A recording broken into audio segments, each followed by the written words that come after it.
Hello students, स्वागत है आपका मेरे यूट्यूब चैनल पे। दोस्तों आज हम लोग करने वाले हैं न्यूमेरिकल्स जो हैं टोटल इंटरनल रिफ्लेक्शन पे बेस। तो पहला न्यूमेरिकल आज का दोस्तों ये है कि find the value of critical angle for a material of refractive index √3। मतलब आपको एक मटेरियल दिया है और उस मटेरियल का रिफ्रैक्टिव इंडेक्स भी आपको गिवन है। तो रिफ्रैक्टिव इंडेक्स बच्चों आपको दिया है √3 and you have to find out the critical angle IC। तो बहुत ही इजी है दोस्तों, टोटल इंटरनल रिफ्लेक्शन के ऊपर ऑलरेडी मैंने वीडियो बनाई हुई है। तो अगर आपने अभी वो वीडियो नहीं देखी है तो आप चेक कर सकते हो उस वीडियो को, उसका लिंक डिस्क्रिप्शन बॉक्स में है बच्चों। तो यहाँ पे एक सिंपल फॉर्मूला यूज़ होगा बेटा। TIR की जब हमने फिनोमिना डिस्कस की थी तो हमारे पास एक फॉर्मूला आया था कि there is a relationship between critical angle and refractive index, और वो रिलेशन क्या है कि mu is always equal to 1/sin of IC। मतलब कि रिफ्रैक्टिव इंडेक्स रेसिप्रोकल होता है किसका? क्रिटिकल एंगल के साइन एंगल का। कि साइन ऑफ क्रिटिकल एंगल निकाल लो, उसका रेसिप्रोकल करो, आपको रिफ्रैक्टिव इंडेक्स मिल जाएगा। तो ये फॉर्मूला यहाँ पे हम यूज़ कर लेंगे। तो वैल्यूज पुट करेंगे। म्यू की वैल्यू हमें पता है कितनी है, √3 is equal to 1/sin of IC। Solve कर लो इसको, सॉल्व करोगे तो यहाँ से साइन ऑफ IC आपके पास बनेगा 1/√3, और यहाँ से आप किसकी वैल्यू निकाल सकते हो आप? क्रिटिकल एंगल की। तो क्रिटिकल एंगल आपका आ जाएगा IC is equal to sine उधर चला जाएगा, ये बन जाएगा साइन इनवर्स 1/√3। और जब आप साइंटिफिक कैलकुलेटर का बेटा इस्तेमाल करोगे तो आप यहाँ से इसकी वैल्यू फाइंड आउट कर सकते हो IC की, साइंटिफिक कैलकुलेटर का इस्तेमाल करके, जो आएगी 35.3 डिग्री। और अगर आप आपके पास बोर्ड में ये पेपर आ जाता है बच्चे एग्जाम में, तो आपने उसको सिर्फ यहीं तक करना है, ठीक है, कि IC is equal to sine inverse 1/√3। यहाँ तक करो और छोड़ दो, बहुत है, ठीक है। तो ये था आपका फर्स्ट क्वेश्चन, बहुत इजी था। एग्जाम में ये आया हुआ है, CBSE में 1994 में ये आया हुआ है क्वेश्चन।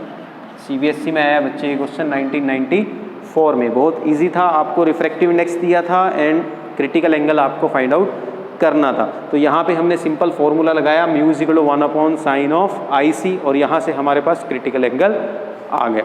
तो चलते हैं नेक्स्ट न्यूमेरिकल की तरफ।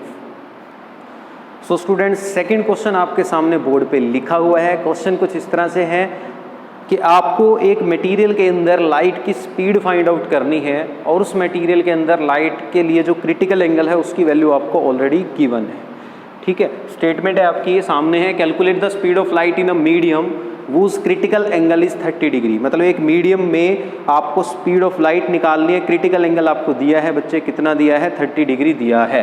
तो यहाँ पे आपको गिवन क्या है? Critical angle. आपको निकालनी क्या है? Speed of the light in the given medium.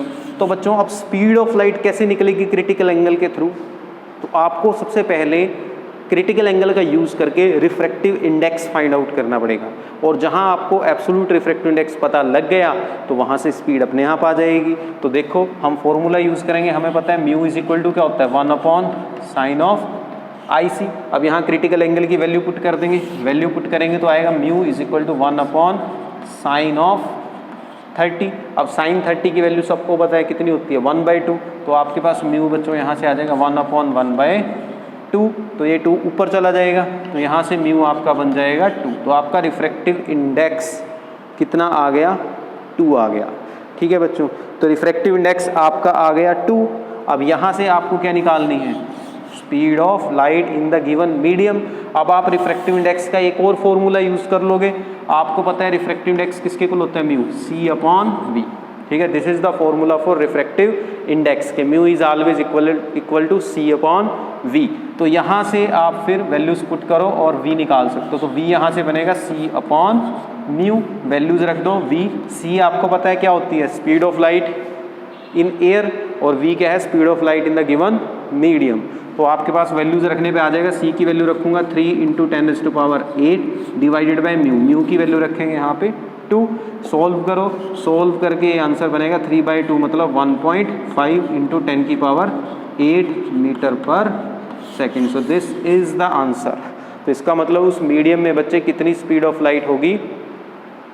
1.5 × 10⁸ metre पर सेकेंड। तो बहुत ही ईजी था ये क्वेश्चन भी।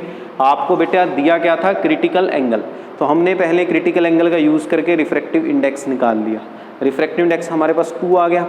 फिर हमने रिफ्रैक्टिव इंडेक्स का फॉर्मूला यूज़ किया C/V वाला, वहाँ से हमने वेलोसिटी फाइंड आउट कर ली। बहुत ईजी है, आप चाहो तो वीडियो को रोक के इस क्वेश्चन को अभी अपनी कॉपी में लिख सकते हो। और ये क्वेश्चन भी CBSE में 2010 में आया हुआ है, प्रीवियस ईयर क्वेश्चन है ये भी बच्चों, ये CBSE में आया हुआ है इन 2010।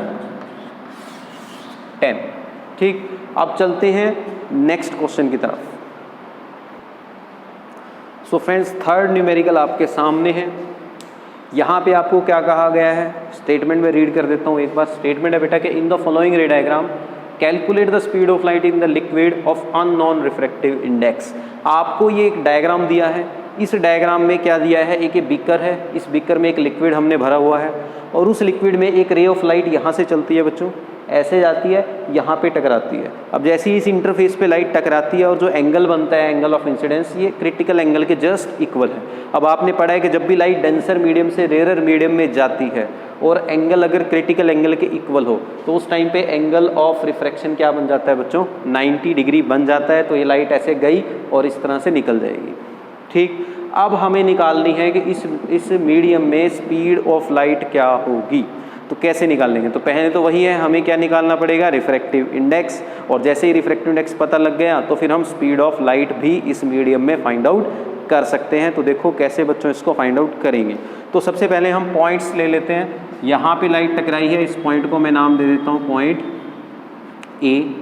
यहाँ पे इस पॉइंट को मैं नाम दे देता हूँ पॉइंट B। ऐसे ही यहाँ पे इस पॉइंट को मैं नाम दे देता हूँ पॉइंट C। तो अगर आप ध्यान से देखो बच्चों, तो यहाँ पे ये एक राइट एंगल ट्रायंगल बन रही है, ट्रायंगल ABC। अगर आप इसको ध्यान से देखो, ABC, ये एक राइट एंगल ट्रायंगल बन रही है। फर्दर बच्चों, ये एंगल ऑफ इंसिडेंस यहाँ पे IC है, तो यहाँ पे ये जो एंगल बनेगा ये भी क्या होगा, IC ही होगा। क्यों होगा, क्योंकि आप देख सकते हो ये दो पैरेलल लाइंस हैं। देखो ये नॉर्मल और ये वाली लाइन क्या है, एक दूसरे के पैरेलल हैं। और पैरेलल लाइंस के बीच में अगर कोई लाइन ऐसे मैं खींच दूं तो वो एंगल हमेशा क्या होते हैं, एक दूसरे के इक्वल होते हैं। मतलब कहने का ये कि जब भी इस तरह का Z बनता है तो ये एंगल हमेशा इक्वल होते हैं, सबको पता है मैथमेटिकली। तो इसका मतलब अगर ये एंगल बेटा IC है तो ये वाला एंगल भी हमारा क्या होगा, IC होगा, मीन्स क्रिटिकल एंगल के इक्वल होगा। तो यहाँ से बच्चों हम इस एंगल का साइन निकाल लेंगे इस ट्रायंगल से। तो अगर मैं इस ट्रायंगल से साइन ऑफ IC निकालता हूँ तो क्या बनेगा। अब आप लोगों ने मैथमेटिक्स में पढ़ा है साइन कोसाइन निकालना, आपको पता है साइन थीटा किसके इक्वल होता है, परपेंडिकुलर अपॉन हाइपोटेन्यूज। सबने पढ़ा है ना, पंडित बद्री प्रसाद हर हर बोले, सोना चांदी तोले। तो सोना से साइन बन गया, तो साइन किसके इक्वल होता है बेटा, परपेंडिकुलर अपॉन हाइपोटेन्यूज। तो इसका मतलब इस ट्रायंगल में मुझे क्या लेना पड़ेगा, परपेंडिकुलर। अब एंगल के सामने जो साइड होती है ट्रायंगल की वो परपेंडिकुलर कहलाती है। तो IC के सामने क्या है, AC, तो ये है इसका परपेंडिकुलर अपॉन हाइपोटेन्यूज। हाइपोटेन्यूज क्या होगा, ऑब्वियस सी बात है AB। AB मेरा क्या होगा, यहाँ पे हाइपोटेन्यूज होगा। तो इनकी मुझे वैल्यूज पुट करनी है जस्ट, और मेरे पास साइन ऑफ IC आ जाएगा। तो देखो कैसे, तो यहाँ से बच्चों आ जाएगा sine of IC is equal to AC upon AB। अब AB की मैं वैल्यू फाइंड आउट कर लूँगा, यहाँ पे क्या लगा लूँगा मैं, पाइथागोरस थ्योरम लगा लूँगा। अगर मैं पाइथागोरस थ्योरम यहाँ लगाता हूँ तो मुझे पता है हाइपोटेन्यूज का square is equal to perpendicular का स्क्वायर प्लस बेस का स्क्वायर। मतलब पाइथागोरस थ्योरम लगाने पे AB क्या बनेगा, अंडर रूट ऑफ जो बेस है हमारा AC उसका स्क्वायर प्लस मतलब जो परपेंडिकुलर है AC उसका स्क्वायर प्लस जो हमारा बच्चों बेस है BC उसका स्क्वायर, यही आएगा साइन ऑफ IC। तो यहाँ से बच्चों फिर हमारे पास साइन ऑफ IC बन जाएगा AC की वैल्यू सबको पता है कितनी है, 30 सेंटीमीटर। तो यहाँ पे आ गया 30 divided by under root of, यहाँ आएगा ये 30 का स्क्वायर प्लस BC कितना है 40, तो यहाँ बनेगा ये 40 का स्क्वायर। तो इसको सारे को आपने सोल्व करना है मैथमेटिकली। तो इसको जब पूरी टर्म को बच्चे आप सोल्व कर लोगे तो आपके पास सोल्व करा के आंसर आ जाएगा 3/5। आप करके देखना, यहाँ से आपके पास आंसर आने वाला है सोल्व करके 3/5। तो हमारे पास साइन ऑफ IC की वैल्यू आ गई 3/5। तो यहाँ से बच्चों फिर मैं क्या निकाल सकता हूँ, अपना रिफ्रैक्टिव इंडेक्स निकाल सकता हूँ।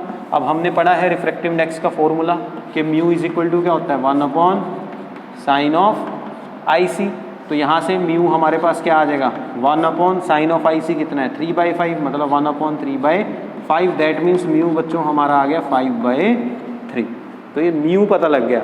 अब म्यू पता लग गया तो स्पीड पता लग जाएगी। आपने फॉर्मूला पढ़ा है रिफ्रैक्टिव इंडेक्स का, क्या होता है, mu is equal to c upon v, यही फॉर्मूला है, mu is equal to c upon we.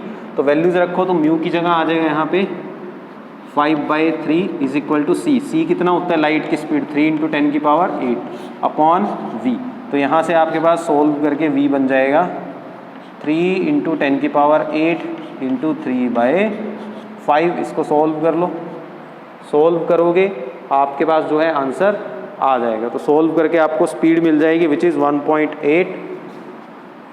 यहाँ से इसको सोल्व करोगे तो आंसर आ जाएगा 1.8 × 10⁸ मीटर पर सेकेंड। तो आपकी जो लाइट की स्पीड है इस मीडियम में, इस लिक्विड में, वो कितनी होने वाली है, 1.8 × 10⁸ मीटर पर सेकेंड।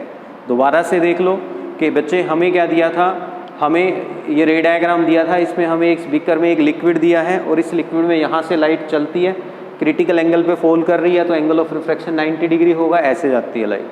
हमें पूछा गया था इस मीडियम में स्पीड ऑफ लाइट बताओ। तो सबसे पहले तो बच्चों हमने इस राइट एंगल ट्रायंगल से साइन ऑफ IC निकाल लिया, निकल गया साइन ऑफ IC हमारा आ गया 3/5 सॉल्व करके, ठीक है। फिर हमने फॉर्मूला यूज़ कर लिया टोटल इंटरनल रिफ्लेक्शन का, क्रिटिकल एंगल और रिफ्रैक्टिव इंडेक्स की relation mu is equal to 1/sin of IC। यहाँ पे वैल्यूज पुट करी, म्यू निकल गया 5/3। फिर हमने म्यू का फॉर्मूला यूज़ कर लिया C/V और वहाँ से हमें V मिल गया स्पीड ऑफ लाइट। तो क्लियर है। तो ये भी इम्पोर्टेंट है क्योंकि ये 2017 में आया हुआ है, ये प्रीवियस ईयर क्वेश्चन है बच्चों, इम्पोर्टेंट है। इस तरह का क्वेश्चन एग्जाम में आ सकता है।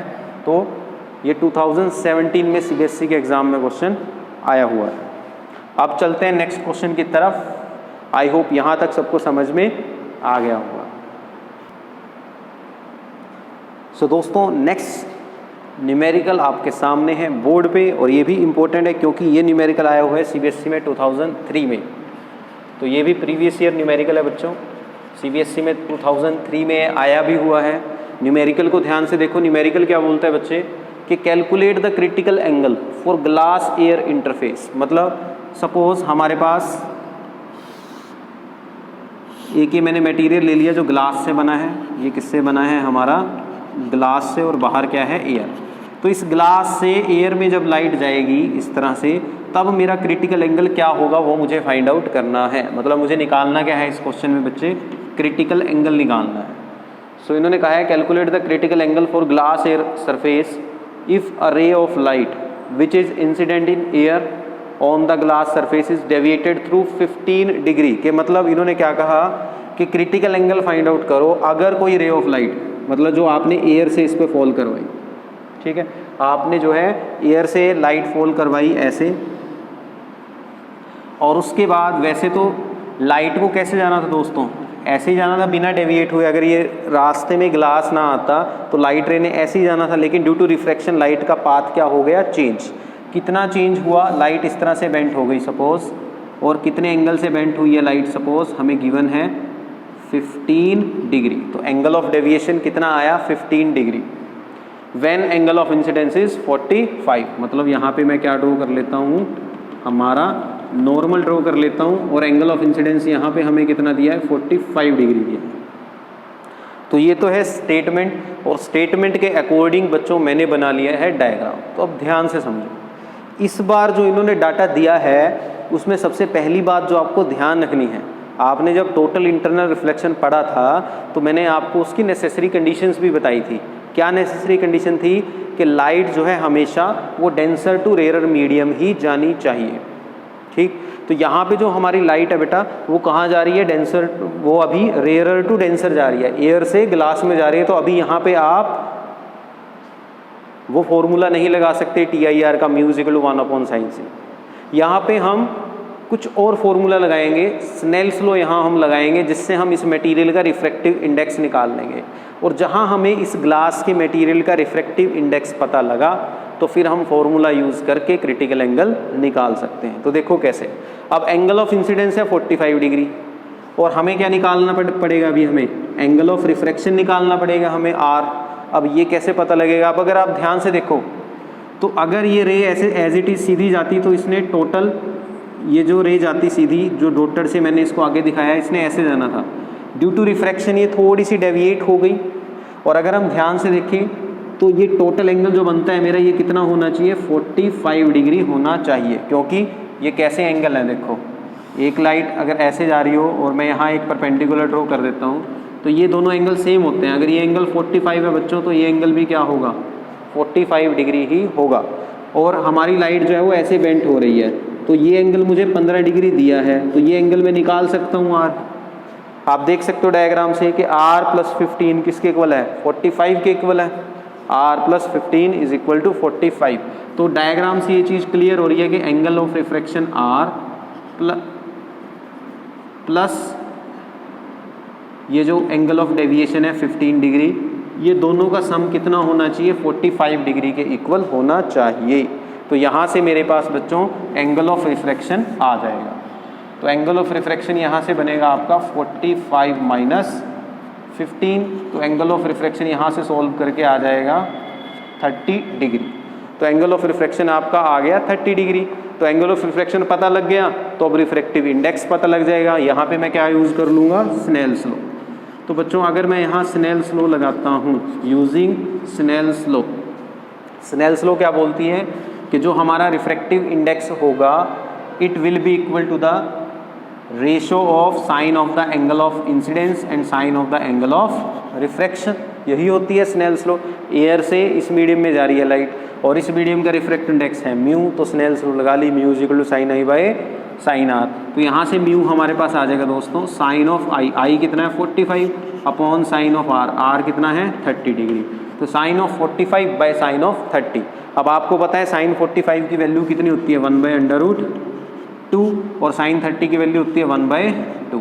इसको सोल्व कर लो, सोल्व करोगे तो आपके पास बनेगा ये 2/√2, और फर्दर सोल्व करके आपका आंसर आ जाएगा √2, मतलब 1.414। तो ये आपका म्यू आ गया √2। अभी इसको एज इट इज़ रखो। तो आपका रिफ्रैक्टिव इंडेक्स बच्चों कितना आया, √2। अब रिफ्रैक्टिव इंडेक्स अगर पता लग गया तो उससे आप क्रिटिकल एंगल भी निकाल सकते हो। क्रिटिकल एंगल कैसे निकलेगा, देखो आप फॉर्मूला लगा लोगे, mu is equal to 1/sin of IC। तो यहाँ से साइन ऑफ IC मतलब क्रिटिकल एंगल का साइन आप निकाल सकते हो, क्या आएगा 1/μ। तो यहाँ से आपके पास आ जाएगा sine of IC is equal to 1/μ। Mu आपके पास कितना है √2, तो ये बन जाएगा 1/√2। अब आपको पता है क्रिटिकल एंगल की वैल्यू 1 मतलब साइन थीटा की वैल्यू 1/√2 कब होती है, जब थीटा कितना होता है 45 डिग्री। तो इसका मतलब यहाँ से हमारे पास सोल्व करके आ जाएगा, क्योंकि हमें पता है साइन 45 की वैल्यू भी 1/√2 होती है। दैट मीन्स क्रिटिकल एंगल इस मटेरियल के लिए, ग्लास के लिए कितना होने वाला है हमारा, 45 डिग्री होने वाला है। तो ये था हमारा नेक्स्ट न्यूमेरिकल। आई थिंक सबको समझ में आया होगा। दोबारा बता देता हूँ बेटा, हमें कहा गया था कि एक ग्लास है हमारे पास, ग्लास में एयर से लाइट आती है, कितना एंगल बनाती है 45 डिग्री, और कितने एंगल पे डेविएट हो जाती है 15 डिग्री पे। ठीक, तो इसमें लाइट की स्पीड निकालनी है, यही पूछा था ना। तो हमें पूछा था कि इसमें क्रिटिकल एंगल निकालना है। क्या निकालना है, क्रिटिकल एंगल। तो हमने कैसे निकाला, हमने पहले देखा कि ये एंगल ऑफ इंसिडेंस है, यहाँ ये एंगल ऑफ रिफ्रैक्शन है। पहले एंगल ऑफ रिफ्रैक्शन निकाल लिया, क्योंकि R + 15 क्या होना चाहिए 45 डिग्री, तो यहाँ से R आ गया 30 डिग्री। फिर बच्चों हमने स्नेल्स लॉ यहाँ लगाई, mu is equal to sine I by sine are. तो वो यूज़ करके हमारे पास रिफ्रैक्टिव इंडेक्स आ गया। रिफ्रैक्टिव इंडेक्स पता लग गया तो फिर हमने TIR वाला फॉर्मूला लगा दिया, mu is equal to 1/sin of IC, और उससे हमें क्रिटिकल एंगल की वैल्यू जो है वो मिल गई। अब चलते हैं नेक्स्ट न्यूमेरिकल की तरफ।